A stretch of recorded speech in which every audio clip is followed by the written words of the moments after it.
Então, eu queria colocar um primeiro ponto para a gente iniciar essa discussão, que seria como vocês enxergam, qual o ponto de vista de vocês com relação a essa questão, a inovação nas cidades, né? Nós já falamos de cidades inteligentes e tudo mais, mas o que é essa inovação quando vocês olham para a cidade, do ponto de vista de cada um de vocês na área em que vocês estão atuando? Bom, eu sou formada, na verdade, em comunicação e fiz um mestrado em design. Então, a minha abordagem, o meu pensamento, ele tem muito a ver com o design, né? Não só o design thinking, que é o que a gente está acostumado, o que a gente já pensa nos post-its, mas esse jeito de pensar do design, né? E aí, o meu estudo e todo o meu trabalho nesses últimos anos tem muito a ver com isso, de como conectar e como entender o que seria uma inovação na cidade por meio dessa abordagem do design, né? O que o design tem a ver com isso e como estimularia as pessoas a fazer essa cidade, a projetar essa cidade de uma maneira diferente. E eu lembro que, quando eu estava começando os primeiros estudos, em 2013, eu me deparei com um caso que aconteceu na Holanda, que me chamou muito a atenção, que foi... eles construíram um escritório de arquitetura, teve a ideia de construir uma passarela para unir uma área nova, que, na verdade, é uma área que estava sendo reformada pela prefeitura, e aí eles acabaram dividindo essa área para uma rodovia e não tinha como fazer essa travessia. E o escritório de arquitetura falou, não, vamos fazer uma passarela. E eles fizeram crowdfunding e conseguiram que 1.000 pessoas da população ajudassem a pensar e fazer essa passarela acontecer. E aí, para mim, aquilo foi uma quebra de paradigma, porque a gente pensa, nossa, infraestrutura é a coisa que a gente pensa que a prefeitura, né, ou, sei lá, o governo deveria fazer. E aquilo, para mim, foi, nossa, se tem pessoas que acreditam que podem e fizeram uma passarela numa cidade, o que nós, como cidadãos, não podemos fazer? O que me impactou muito foi a expressão, assim, uma expressão que me pegou, que é, em qualquer lugar que você estiver em São Paulo, aqui do Tomiotá, aqui da tua casa, você vai andar 5 a 10 minutos, você vai cruzar um curso d'água. Você não vai encontrar o Pinheiros nem o Tietê, mas você vai cruzar com algum dos pequenos formadores do Pinheiros, formadores do Tietê. A gente foi para casa, demos uma pedalada, gosto da bicicleta também, foram 5 minutos de bicicleta, e eu passei por uma região vizinha, desprezada, um lugar assim abandonado, um lugar perigoso até, ou seja, essas regiões, né, onde tem água, está associada ao risco, está associada ao afastamento, né? E lá a gente reconheceu a nascente de um riacho. Riacho que eu tive visitando hoje de manhã, porque é para essa água que eu trabalho. Ou seja, ter conhecido esse rio, ter olhado esse lugar de um jeito novo, olhar para um lugar abandonado, um lugar degradado, e ver que ali tem um tesouro, conseguir ver uma segunda camada. Eu acho que inovação passa por ver além do que a visão comum impõe, ou como a gente aprende a ver. Então, em grego tem uma expressão que eu tenho usado que é muito interessante, que nos alimenta para essa discussão. Chama-se metanoia, que é aquele momento que você vê alguma coisa pela primeira vez e você não consegue voltar mais a ver de outro jeito. E eu trouxe o que eu vi. Vocês querem ver o que eu vi? Acho que eu trouxe, que realmente eu trago para a conversa assim. Eu não só vou trazer, como eu vou pedir para vocês desfrutarem dessa mesma emoção que eu tive lá atrás, em 2007. As águas do rio Iquiririm, eu posso falar, são as águas do rio Pinheiros, que vão formar o rio Tietê, que vão desaguar no Rio da Prata, que vão terminar na Argentina, entre Buenos Aires e Montevidéu. Essas são as águas que me emocionaram, que mudaram o meu olhar, que inovaram o meu jeito de ver a cidade. Ou seja, uma cidade inovadora, uma cidade que honra suas águas, que cuida de suas águas. E quem é essa cidade? Quem são as pessoas inteligentes que fazem uma cidade inteligente? Somos nós. Não é o governador, não é o prefeito, não é um grande empresário, são as pessoas que moram nessa cidade. A inovação na gestão e condução e vivência de uma cidade definitivamente passa por um elemento que é o compartilhar, até porque, nas cidades, o que temos são os milhares de pessoas que se cruzam, se trombam, prestam serviço, compram, sujam, limpam. e que, se não há um compartilhamento das dificuldades e desejos de melhoria ou de controle desse ambiente, sem esse compartilhamento, a gente vai seguir nesse limbo que vivemos atualmente, ou com pequenas iniciativas que, às vezes, não ganham força e não ganham volume. E isso associado à visão do ver além, e o ver além é difícil porque a gente está no nosso dia a dia, cada empresa tem sua característica também, está no seu dia a dia, buscando o seu resultado financeiro, ou uma boa relação com o seu consumidor, também fica difícil, porque ninguém compartilha sem também olhar um pouquinho além do seu pequeno feudo, né? E como vocês imaginam que o paulistano, o brasileiro em si, que vem de uma cultura do bem próprio, da coisa pessoal, do é meu e eu não estou ligando para os outros, como é que vocês veem, como é que vai ser essa transição, essa mudança, e onde nós, como pessoas que estão pensando na criação, como é que a gente consegue criar ferramentas para fazer com que essas pessoas passem a perceber isso como uma ideia deles também, né? Uma apropriação, né? Você fala dos rios, a apropriação desse grande momento que a gente vai vivenciar daqui para frente, né? Como é que vocês entendem que isso possa ser feito e de que maneira essa inovação, por assim dizer, né, no pensamento, possa influenciar não só um momento nas grandes metrópoles, mas como é que isso permeia para as outras cidades, né? É a gente se mobilizar como cidadãos, como pertencentes a uma comunidade que está se digitalizando cada vez mais, que está se informatizando cada vez mais, a diluir o medo que está presente nas cidades que a gente vive.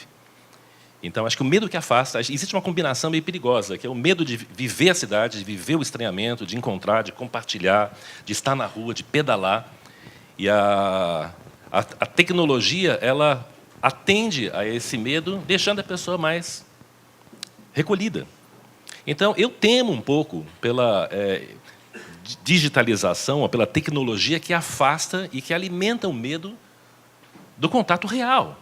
O desafio para a gente pensar uma cidade, essa cidade futurística, essa cidade meio Jetsons que a gente imagina, né, com os carros, com novas experiências acontecendo que a gente não está acostumado e que isso vai acontecer, isso é um futuro que já está acontecendo, ela passa por a gente repensar essa experiência de cidade que a gente quer, né? Então, na minha visão, a gente tem dois elos fracos hoje, que é o cidadão passivo, né, que ele veio para a cidade porque ele quer o serviço, ele quer a solução pronta. Então, ele quer poder pegar seu carro e fazer essas coisas rápidas, né, poder ir no shopping, poder, enfim, solucionar a sua vida rápido, porque a preocupação dele é isso: eu preciso pagar minha conta, eu preciso levar meu filho na escola.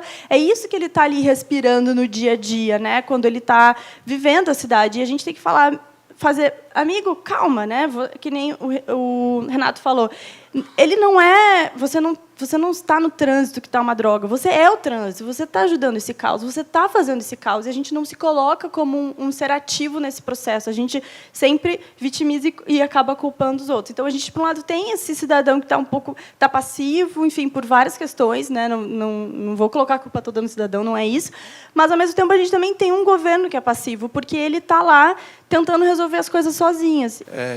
Nos últimos 10 anos, a gente teve uma aceleração da forma como foram disponibilizados meios tecnológicos para as pessoas poderem se comunicar a baixo custo, ter uma oferta de serviços a baixo custo, compartilhar dados e informações a baixíssimo custo.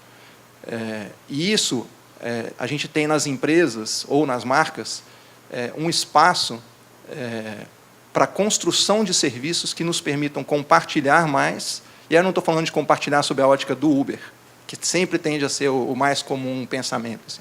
Mas compartilhar pensamentos e a construção de serviços que possam viabilizar micro-iniciativas que, num todo, possam fazer diferença e construir uma cidade mais inteligente. E uma cidade mais inteligente não é aquela que tem o Smart Grid. Ela também tem o Smart Grid. Ou que tem o semáforo inteligente que calcula quantos carros passam por ali e entrega, de repente, uma informação num aplicativo para um usuário, ou aquela que te fala onde tem vaga de estacionamento. Acho que isso tudo é um componente tecnológico, hoje viável, relativamente barato frente ao que já foi no passado, porém, cabe a nós desfrutarmos da experiência de construir isso em conjunto, né? É onde eu vejo também, quando a gente trabalha com as empresas e grandes corporações, o crescimento do movimento das startups, que parece meio banal falar sobre elas, porque elas são muitas, está uma grande moda, e todo mundo quer ter a sua startup digital, mas elas nascem de uma situação em que temos pessoas interessadas, tecnologia barata, e pessoas capazes de conceber algo que é disruptivo num conceito tradicional, que as empresas não atendem, o governo não atende, mas somos nós que estamos construindo os nossos problemas também. Alguns estudos antropológicos dizem que você vai ter que se reinventar diariamente. Você vai acordar de manhã uma pessoa, no dia seguinte você já vai ser outra, porque o mundo vai mudar dessa maneira. Então, eu fico imaginando como é que vai ser a resiliência desses espaços urbanos, como é que a inovação vai atuar para que essas cidades tenham essa resiliência para a gente não ter que construir uma cidade sobre a outra, como era como foi na Idade Média, como foi na Antiguidade, e como é que essa resiliência se relaciona com outro ponto que o Brasil vai viver daqui a alguns anos, que é o envelhecimento da população. A população vai envelhecer, nós vamos ter mais pessoas acima dos 60 anos, mas com uma longevidade maior, porque também a inovação em termos de medicinais, a gente vai ter condições de viver mais. Como é que vocês imaginam, agora um exercício um pouco de futurologia, esses rios, essa questão da mobilidade, essa questão da tecnologia, para deixar a cidade resiliente, para receber a nós, que vamos estar mais velhos nessa época, as novas gerações, os nossos avós, que vão também continuar aí vivendo mais tempo, os nossos pais, que vão viver mais, e como é que essa questão da cidade vai se reinventar para atender essa população, que vai ser uma população que vai ter as suas restrições, ou não, mas que vai ter um olhar ainda mais diferente com relação à sua percepção de espaço urbano. O desafio do governo, principalmente, na minha opinião, como um grande enabler e facilitador da construção de uma cidade mais saudável, com boa convivência, aberta à inovação, está em também ser esse enabler de determinar quais os caminhos que a gente vai ter para não destruir a cidade que já vem de uma história. Porque nós somos um país que se diz jovem, mas nem tão jovem, e que cresceu destruindo o passado. E quando eu olho para a Europa e vejo que novas tecnologias surgem e são até mais avançadas que as nossas em alguns aspectos, e os cidadãos lá conseguem conviver, conseguem evoluir a cidade sem destruir aquilo que já foi feito, ou sem soterrar os rios, ou cobrir os rios, eu penso que o desafio está em uma construção quase que de uma camada de governança, e não de governo, composta, sim, por elementos sociais, corporativos e também o próprio governo, que nos impeça de sair radicalmente só refazendo a nossa cidade.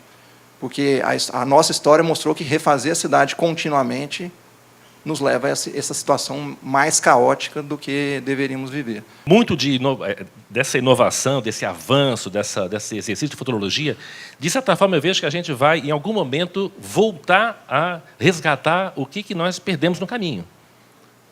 O que é simples? Eu acho que a cidade dos meus sonhos é a cidade que ela é amiga da criança e do idoso, do menos 10 e do mais 60, do mais 70. Então, acho que é uma pergunta que eu não tenho a resposta pronta, eu fico cutucado aqui, provocado para seguir pensando, né, nessa cidade do futuro. Mas algo de resgate vai ter que ser necessário. Eu acredito no fazer, e acredito que o fazer é, de fato, o que o Chris Anderson, por exemplo, falou, que é a terceira revolução industrial, né? Eu acredito que a gente está cada vez mais se aproximando desse mundo maker, né? Que a minha mãe é a pessoa mais maker que conheço, mas agora virou moda ser maker, né?